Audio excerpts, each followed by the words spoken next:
عوضخان چهارشنبه، پدر چهارشنبه به سوالهای ما طریق فیسبوک پاسخ داد.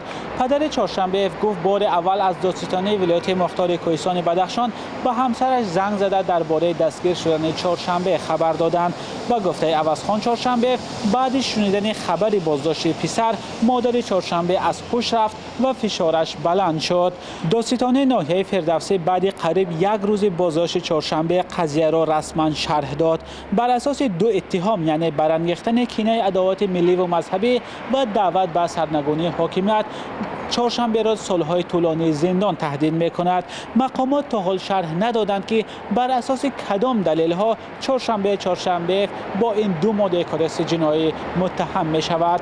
عوضخان چهارشنبه در صحبت با رادیو آزادی هم گفت مقامات به او نیز در این باره چیزی نگفتند. عوضخان چهارشنبه میگوید پسرش تنها ورزشکار است، نه سیاستمدار و نه مخالف. با گفته پدر چهارشنبه این ورزشکار تنها شو میکرد و از این حساب برای زندگیش مبلغ میافت.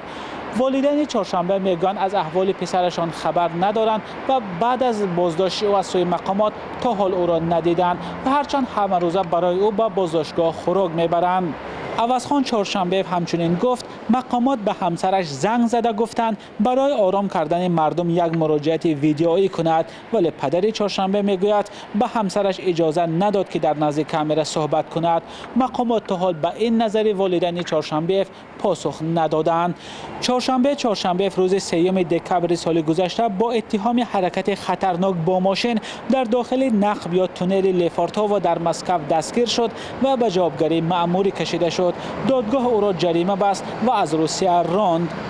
اما پدر چهارشنبه در صحبت با رادیو آزادی گفت اخراج پسرش از روسیه از قبل طرح‌ریزی شده بود و ویران کردن قاعده حرکتی را تنها بهانه بود و بس. پدر چهارشنبه در آخر گفت اگر پسرش حرف نادرستی هم گفته باشد مقامات با او کارهای فهماندهی می‌گذراندند، نه اینکه از او یک جنایتکار می‌ساختند. قضیه چهارشنبه در شبکه‌های اجتماعی واکنش‌های زیاد را به میان آورد.